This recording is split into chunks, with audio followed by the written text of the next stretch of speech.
Hello there, many thanks for joining us on Joy Asonye Live this beautiful evening. Well, a lot of us coming out of this very interesting weekend, I'll have to call it, after the litany of reactions have followed the elections, the local government elections that happened in Rivers State, Akwa Ibom State and Benue State. As it seems to be our tradition, except for Rivers State, of course, the ruling parties swept the entire state, which is bringing the conversation around that influence that governors often have on elections. And when we talk about the local government autonomy that we were celebrating, would it see the light of day? Would the governors find dynamic ways to still look into these financials? I mean, you pay the piper, don't you? Like they always say, he who pays the piper dictates the tune. Is this what's playing out? And then we would also have to discuss the peculiarity of the Rivers State elections, where Governor Fubara, who is of the PDP, of course, we also know that the FCT minister is of the PDP. He has gotten a political appointment from the APC, so his membership is still something a lot of Nigerians are wondering, the dynamism of this new type of membership. He seems to have a stronghold of the APC and the PDP. Stronghold because the PDP has been unable to sanction him, even when political experts have pointed at several statements he has made and things he has done that seems going against the party. There's so much to discuss. We would also talk about what constitutes a free, fair and credible elections in Nigeria. This trajectory we are beginning to tow, is that the way forward? A.K. Peters is right here in the studio. He's a political analyst and one who has been around politics. Thank you so much for being part of this program. It's my pleasure. Good evening, Nigerians. We would go for a short break to return to discuss so much more. Like I said, we're talking about the local government elections, the conduct of the local government elections that we have seen. We will be back to discuss more. Stay tuned.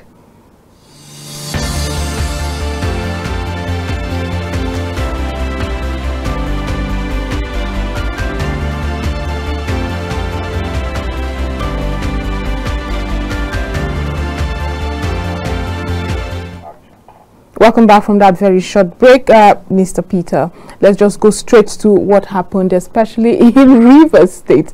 That seems to be very interesting to a lot of people, where you would expect that Nigerians would be applauding or maybe congratulating the governor for clearing PDP local government chairman. But it seems like even though the APP won these elections, the applause still goes to the governor. Please make it make sense to some of us who would consider ourselves naive in this political sphere. The case in Rivers State today is peculiar. The case in Rivers State today may not really be a novelty, but the case in Rivers State is equally a novelty. Coming from the background that the ruling party in the state is the People's Democratic Party. Yes, please go ahead. And the APP sweeping almost every seat. 22 out of 23 in Rivers State. A lot of commentators are beginning to talk. But you see, in my place they say, if a child cries in the night, or a witch passes through your place, and in the next morning your child dies, who will you allude it to? Definitely, certainly, the witch. Right. The truth is that in Rivers State today,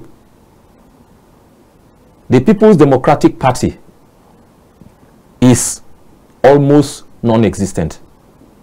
The PDP has almost completely collapsed. Really? Why? Because the governor, who is supposed to be the leader of the party, in the state, as all governors are in all PDP states, even in APC states, as is the case in Nigeria, is not the leader of the party. And this was just recently affirmed by the National Working Committee of the party, led by Ambassador Damagun, who said that the structures of the party belongs to Nyesom Wike, who also says that the authentic congresses that were conducted to get the various leaders who will be delegates in all the various levels of the party are from the faction of the FCT minister. Right. What that means is that they seem to have taken or pulled the rock off the feet of the governor. And no governor would want to be a lame governor. Right. But before you go ahead, I would like you to address these factions you just mentioned. A lot of us didn't even know that the PDP had a faction, or because it's not worded yet. It seems to be in nuances. So why are you? Why did you call it a faction? His Excellency Sasim Fubara is a factor, and he runs a faction. His Excellency Barrister Nyesom Wike is another factor, and he also runs another faction. PDP in Rivers State is divided along these two lines, and the loyalty of the members of PDP is also divided along these two lines. Those who pledge loyalty to the Honorable Minister of the FCT do not stand with the governor, and they are the ones who hold that other faction of the PDP. But in the build-up to this election, with the pronouncement of the National Working Committee of the PDP, it became clear that Governor Fubara would not run under the PDP. As every other politician would do, smartly also, he directed all his candidates, all the 23 local government chairmen, to go and pick forms under the platform of APP. That they did. Right. And the rest is history. Okay, you're seeing a lot of things that cannot necessarily be verified. You just talked about him having directed. Isn't that considered in some spaces going against your political party if you are in support? I was talking to a friend earlier, and I love to act naive. I love to act like I live in a bubble. All right, I play the devil's advocate. Or play the devil's advocate. I love to do that, and I love to incite reactions from people. So I asked, why is the governor being congratulated for the win of the APP? He is of the PDP. So I'd like to, for clearance sake, because the governor's family members did not win elections, why the congratulations? And is that not going against your political party, if indeed he supported the APP to get this swoop win? In a battle of the titans, one person comes atop. In a fierce battle of political gladiators, the stronger gladiator rises with the head of the other gladiator. Going through politics of medieval period, where you are challenged to a contest, the gladiators are challenged to open contest in the full presence of everybody. It is the stronger that pins down the less strong, cuts off his head, and raises it up for every other person to see and hail the new victory, champion. Right. That is exactly what those who are congratulating and commending Governor Fubara are saying. The truth is that this has brewed on for a very long time. And now, this was the first opportunity for them to test their powers, for them to test their strengths. Unfortunately, maybe fortunately, the governor has come tops. That's why they are congratulating him. And you're reiterating that the governor just came tops. All the supporters of the governor, all the sympathizers of the governor, all the friends of the governor, acquaintances of the governor, those who do not like what is happening in Rivers State, those who do not feel the Honorable Minister of the FCT is doing the right thing, threw their weight behind the governor. I'm also informed that all past governors also threw their weight behind the governor. Let me inform you. As I said, there are two factions in PDP. The Fubara faction and the Wike's faction. There are also two factions in APC in Rivers State. The Wike's faction and the Amechi's faction. We are told very, very reliably that the Amechi faction of APC also supported, joined hands with the Fubara faction of PDP together with the original members, the aborigines of APP, to work for APP. And APP won. Well, that's an interesting twist. If this were a movie, a lot of people will say it cannot happen. It happens only in the movies, but we're seeing it playing out live. But what is the implication of having these individuals, who some of whom constitute former loyalists of the FCT minister? Do you foresee another rift between them and the governor? Because a lot of people have said, well, maybe he should have gotten very neutral individuals, maybe technocrats who aren't so fixated on the issues going on. Do you see a Rivers State free of these issues with this crop of local government chairmen? I was in your studio some time ago, and we talked about the issue of the 27 or 25 lawmakers. That issue is still there. Rivers State runs a parallel assembly. I don't know if they now run a bicameral legislation in the state level. However, you see, what has played out in Rivers State is very interesting. There will be calm after the storm. I foresee real calm after the storm. The security agencies only need to be neutral. If the security agencies are neutral, all will be well. The loyalty of the local government chairman should naturally be to those who voted them into office. Right. The loyalty of the legislative assemblies of the various local councils should also be to the constituents in their wards who voted them. However, we run a federation in Nigeria, and ordinarily, in a federal system, local governments are meant to be coordinated. They are not really appendages of the states as they used to be.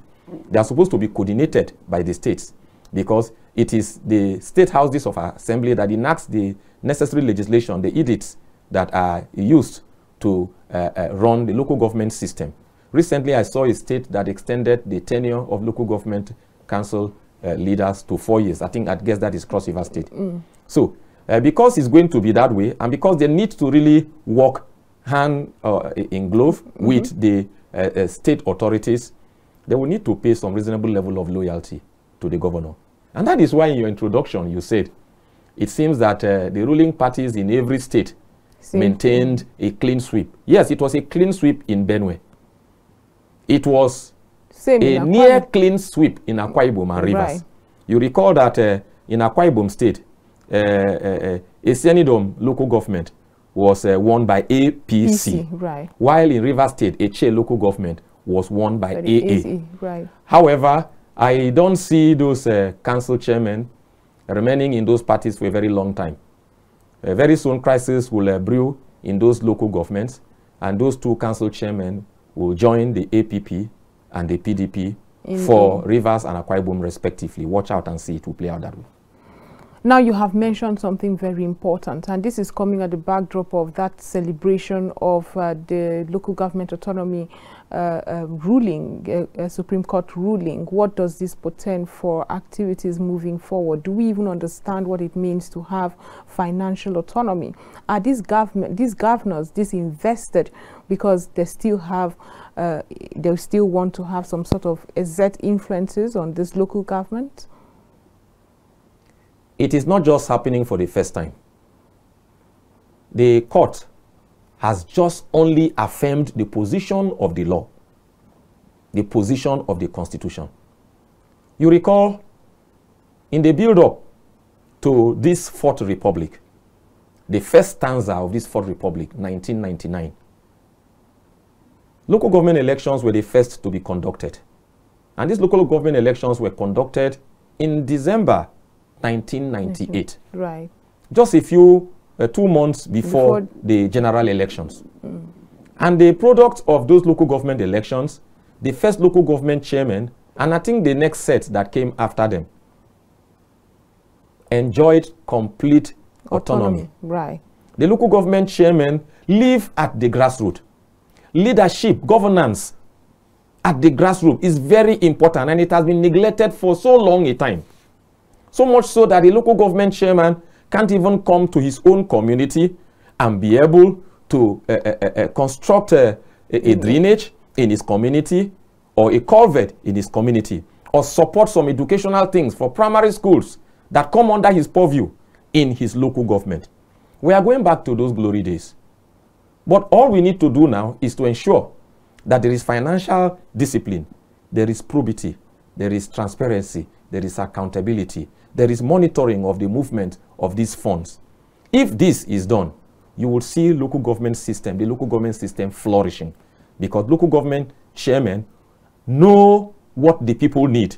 And by the time they start giving the people what they need, a lot of people will no longer be running to the state. The state is already choked up.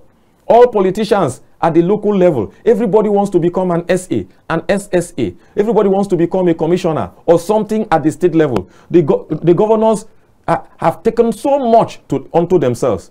But now, you can see that, don't be surprised when you see members of the House of Representatives resigning and coming to contest for local government elections to become local government chairman, because of the enormous resources that will come into the hands of the local government and the kind of things they would want to do so their names can be sung to high heavens.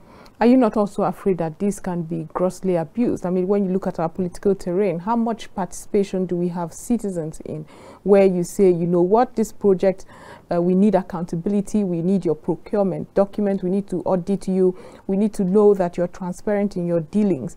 Because at the end of the day, the stock that made these governors are from us, they are from amongst us. So does it concern you too that should this local government, with what we have, should they enjoy this total autonomy, they will not abuse it? Have those at the federal level abused their privileges? Have those at the state abused these privileges? If they have, then that is why you are asking this question, because of the fears. Right. Left to me, the best thing that should be done in the local government system is to ensure that these funds not only go directly to the hands of the local government chairman to dispense and superintend over, but also that the various communities get to know what comes to each local government every month. From the Federal Account Allocation Committee, we know what accrues to every state every month at the end of the sharing. We also now want to know what will go to each local government, so that we can hold our local government chairmen and our honorable councillors responsible. They should also, like it's done at the state and federal level, have a budget. And those of us who are in the diaspora can go down and contribute to ensuring that the budget is well made. That way, I will see that there is this project in my community. So much has been voted for this project in my community. We can now form a committee at the level of our village or our town or our whatever the place is. Even traditional rulers. Neighborhoods. Traditional well. rulers and all of that, to ensure that the 200 million naira that was voted for this project in this community is spent, and we can see that work is done, that these projects are not abandoned. This is just but you. Do we have that vibrant citizen, the office of the citizen? Are you? Because if we advocate because for I mean, it, sometimes when you look at our electoral process, it seems like while there may be very educated people amongst the community, nobody seems to be speaking. Everybody just shrugs and says, this is what we've been facing. So how can we awaken the office of the citizen enough to say, you know what, now this local government chairman, this councillor has no excuse. The funds are coming to them directly. So how can we awaken that?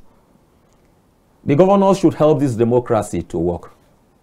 The governors should help the local government system to work, to become vibrant, to become robust. The governors, also through the honorable commissioners for local government and chieftaincy matters, should ensure that local government chairmen live in their various local government councils or local government areas. A local government chairman should live at the headquarters of his local government council so that he will be available and accessible. The local government chairman should not be running to the state capitals. They will keep their families in the various state capitals and only come to the local council once a month when they come to dispense the handouts or so to the people at the grassroots. If the local government council chairmen live in these various communities with the people, they should be like Pope Francis made a statement when he became Pope that priests should be like shepherds who have the smell of the sheep. I would also want local government chairmen to be like the shepherds that have the smell of the sheep. Because so whatever they should, yes, exactly. And you know, they'll know firsthand what these people are indeed facing. Well, at this point, we'll just go for a short break. There's still so much more to discuss. So stay with us. We'll be back after this very short break.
Welcome back. We're still discussing the conduct of local government elections in Nigeria, and we just witnessed three elections over the weekend.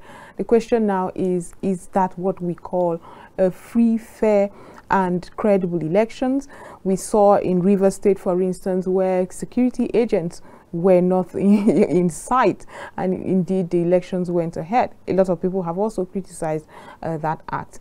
AK Peter is still right here in the studio. He's a political analyst, and I am so happy to have you right here. So looking at the just concluded local government elections, is that what the definition of free, fair and credible elections are? Because nobody seems to be talking about the many flaws that happened. You know, the fact that sensitive materials were coming from the government's house. Is that really what we should be aiming for?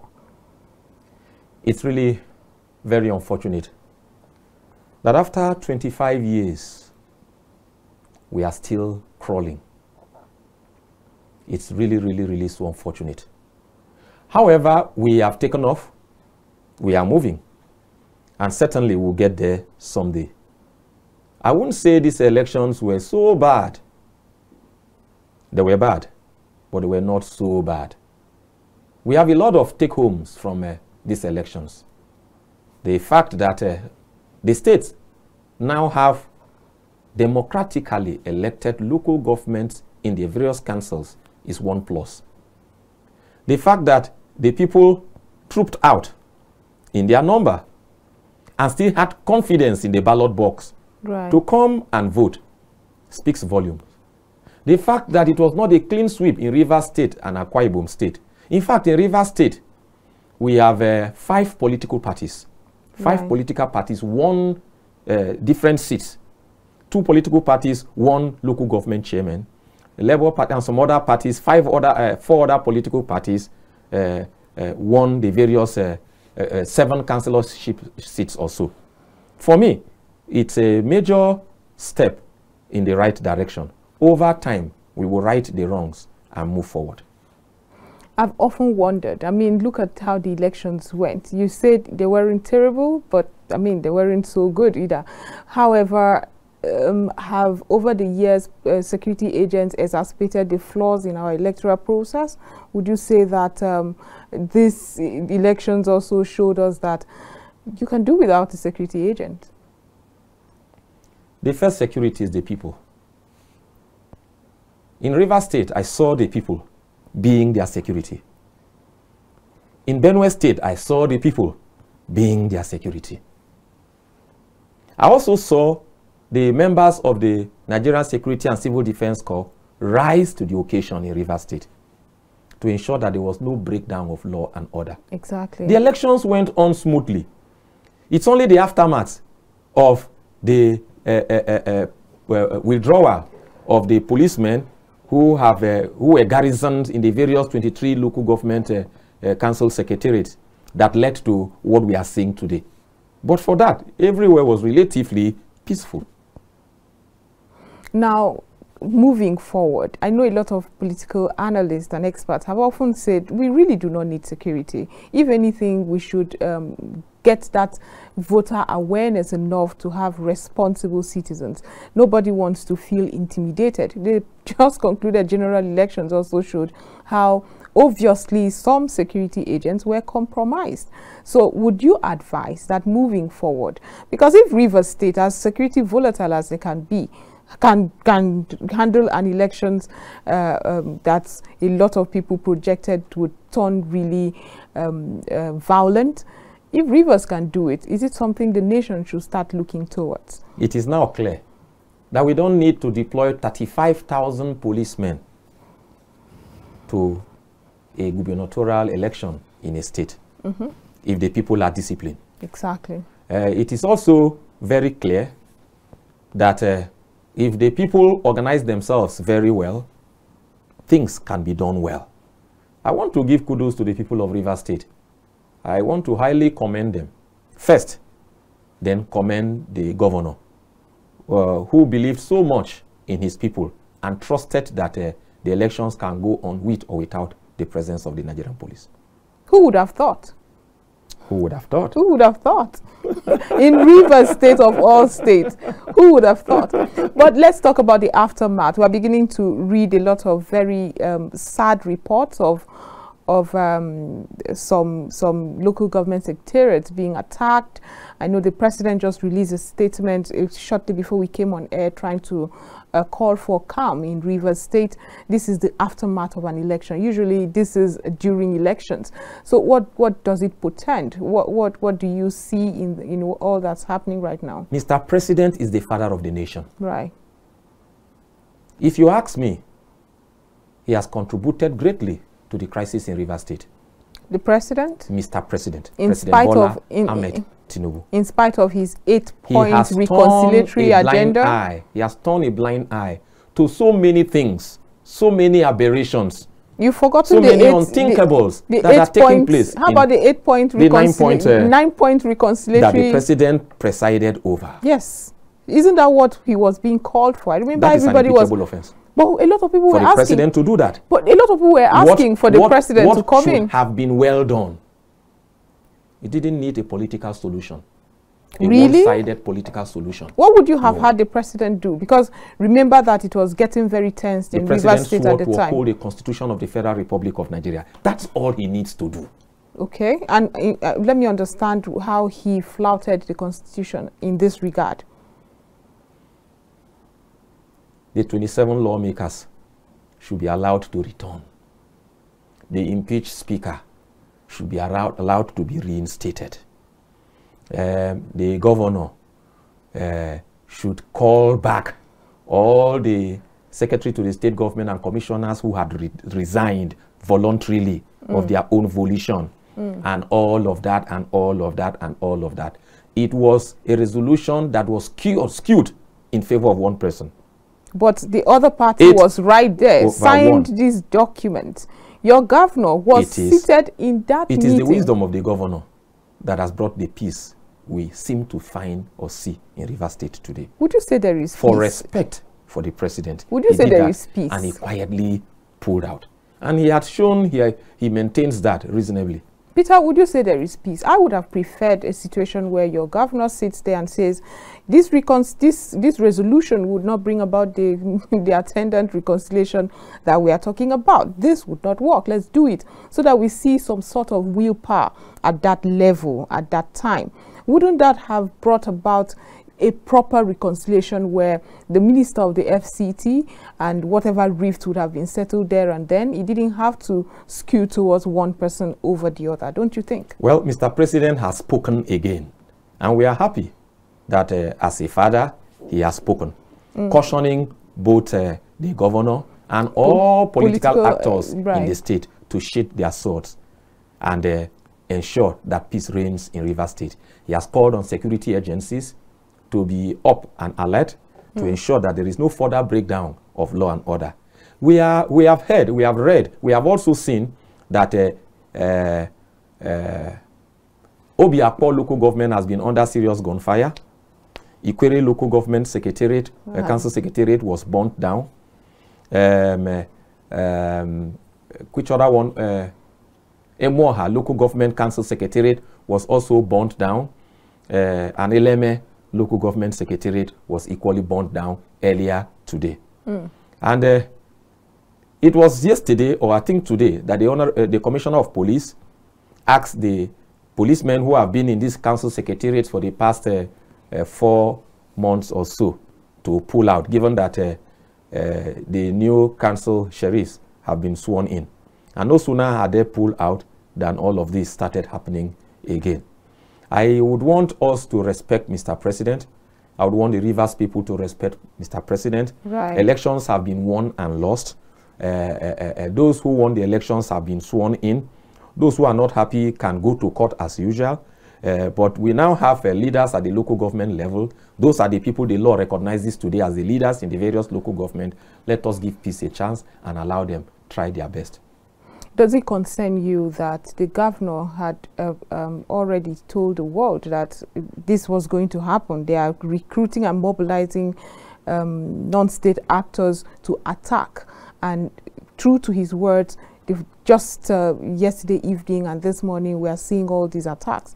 It means he got intel. But how would the state be? It looks like he has bad blood with the police constitution in the state as well. Does it concern you?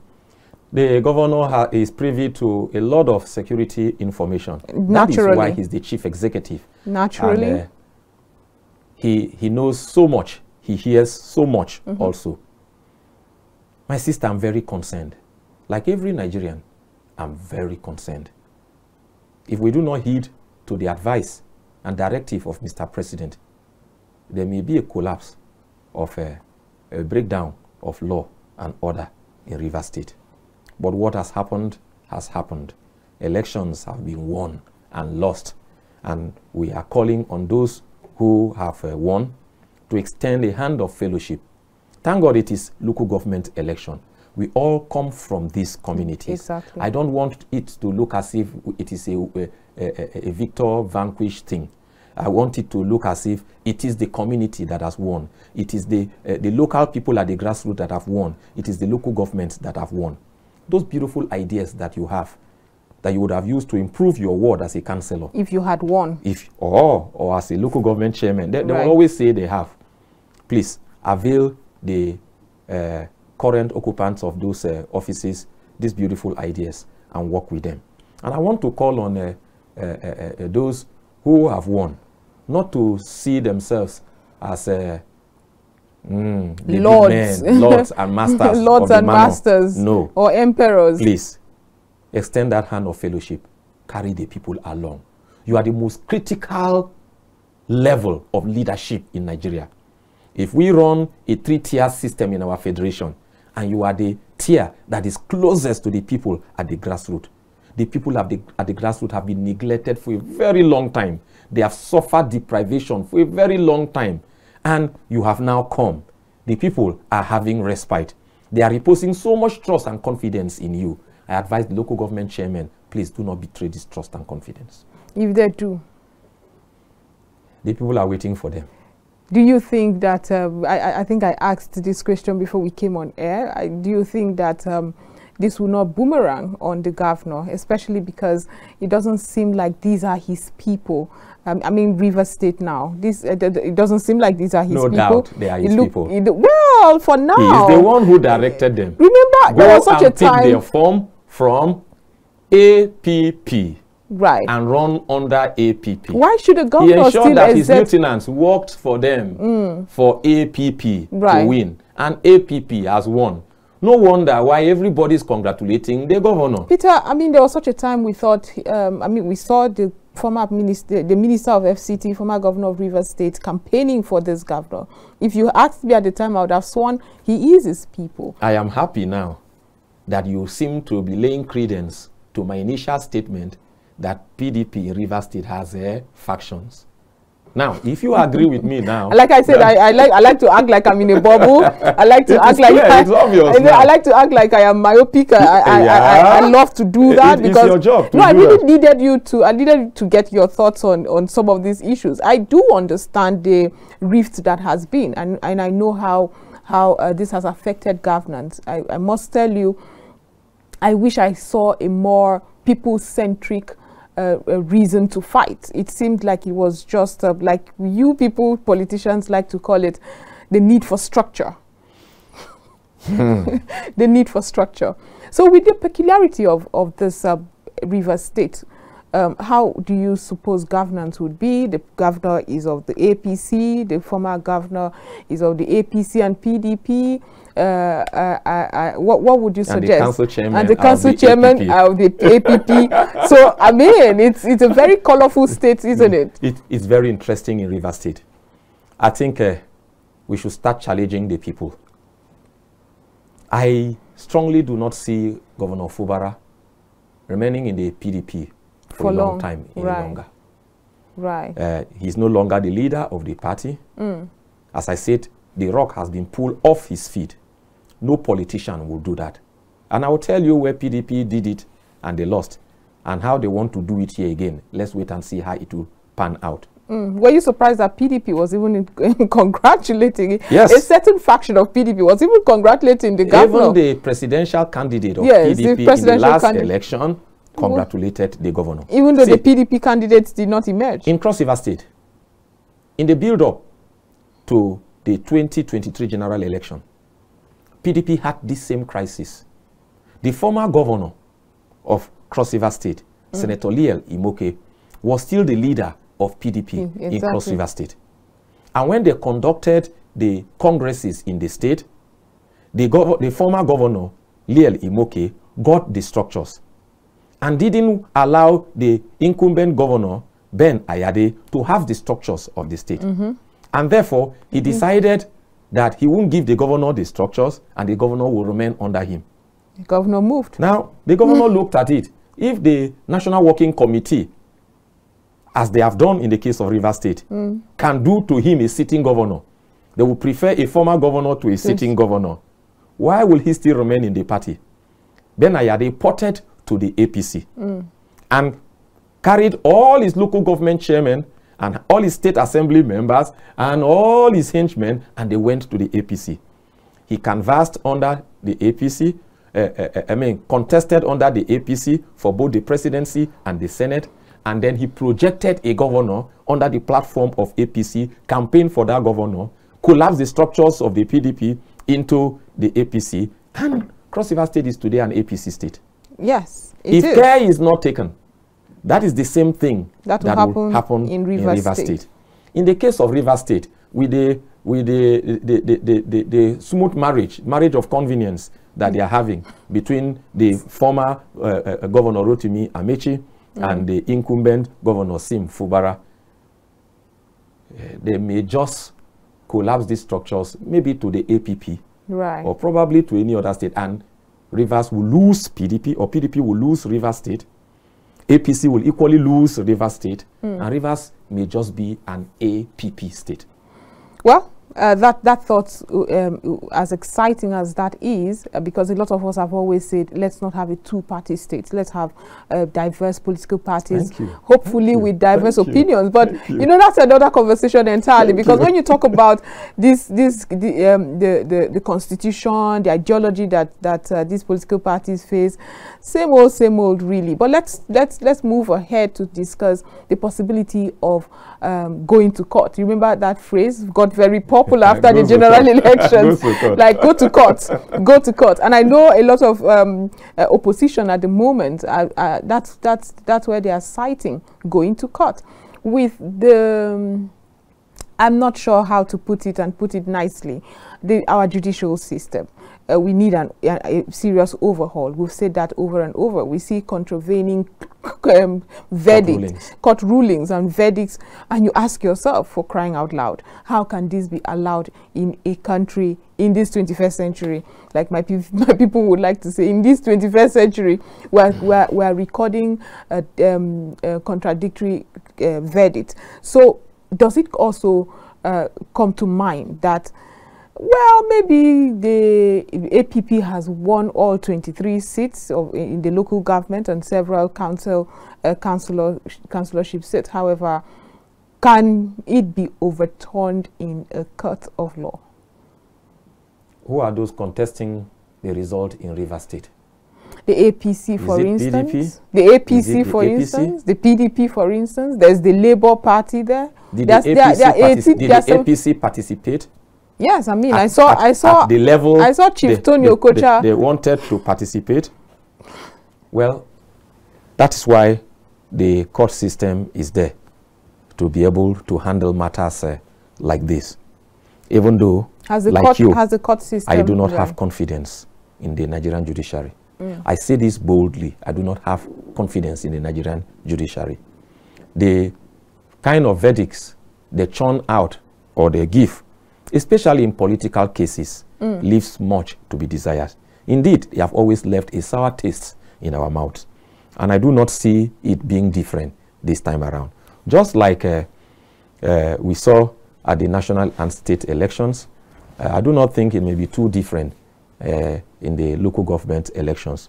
But I want to use this opportunity to call on the judiciary to please know that Nigerians are very disappointed with them and at them. And they have opportunity now to clear their names and live up to that good, honorable justice name we used to revere them with. Well, you're a politician, so I would like to ask, everybody has a side. So when you say they should clear their names, when indeed they're pointed to some flaws during these past elections, are you saying to disregard those flaws? Once a judgment has been passed, and there are certain things that have been stated from that judgment, if we see lacunas in the law, not in the law this time, I'm talking about in the conduct of the election. In the conduct of the election, so many flaws. So many flaws in the conduct of the elections, especially these local government elections that were conducted or that are being conducted and have just recently been conducted in the 21 states that are to conduct local government election after the Supreme Court judgment. Late arrival of materials. Non-availability of sensitive materials. The ruling announcement of result by the CIEC chairman. Not having returning officers that would do the way INEC used to do it, even though at least the structures are there. This we can't find in the CIECs, the State Independent Electoral Commissions. But it's because these electoral commissions have not been saddled with responsibilities of conducting elections in the past. You appoint people who just sit there, receive salaries, collect allowances, go for trainings all over the world on what to do and how to do these things. International best practices in the conduct of election. But they are never been given opportunities of conducting elections. Now that they have started, I think it is a right step in the right direction. I also do not agree with those who want to amend the Constitution to give the responsibility for the conduct of a Constitution or the Electoral Act government election to INEC. I strongly still feel that local government elections should be conducted by the state electoral commission, independent electoral commissions. Like we are struggling to strengthen INEC and make INEC better, let us also start strengthening the state electoral commissions and make them better. Please address the concerns a lot of people have. Go to Canada, which is, go to America. Yes, but a lot of people have the concerns which is around the compromise. Because I see you often, it's easy to compromise. But if INEC is coming or sending staff, support staff and all that from the federal, who appoints the INEC chairman? That's another conversation altogether, because when you talk of what is good for the goose is good for the gander. The independence of INEC will now come to question. However, that's the kind of consent a lot of people have. You see, my sister, we should struggle to build institutions, strong institutions, not strong men. Our politics, our electioneering system is still primitive. We need to reform our electoral system and refine our electoral system such that the right things will just be done. True. If this is done, we don't need to, must we just continue to sit down and lament the way we are lamenting, and then in the next electoral cycle, the same things will happen again? It's unfortunate. It is unfortunate, but in your final thoughts on this matter, what would it be? Talking about the states that are yet to conduct elections, what are the takeaways from the just concluded elections for this weekend? I'm aware that Cross River State, a state like Cross River, is yet to conduct their local government election. And they are working towards conducting the local government election in the first week or so of November. Right. I want to advise the Cross River Independent Electoral Commission to learn from the mistakes of Akwa Ibom, Benue, Imo, Rivers, and try to conduct or superintend over this election better than these states did, so that the Cross River election can be a reference point. They will have had a benefit of hindsight, drawing from the experiences of these people and trying to right the wrongs that they did. All we want is credibility. All we want is transparency. If the people's vote counts, you see, so much pain can be done to the people, because the local government elections are meant to be the cleanest and neatest elections. The people at the grassroots know everybody who live in their neighborhood and community, and who has those and they know who should and can be a good counselor for this ward in the local government. And when you just go and pick somebody or select somebody and throw that person as councillor, it will not go well. We really want Cross River State to do better than these other states have done. Thank you so much. We have been discussing with AK Peter. He's a political analyst, one that used to be a regular here on the show. I hope AK Peter, I hope you have returned. I hope you have returned. I have come back. I will always be here. Yeah, so we've had a wonderful conversation discussing the local government, the conduct of the local government elections, spotlighting Rivers State, especially because of the peculiarities of what transpired there. But I'm happy you have been part of this show. We'll be back tomorrow with so much more. Again, thank you to everyone who made this possible.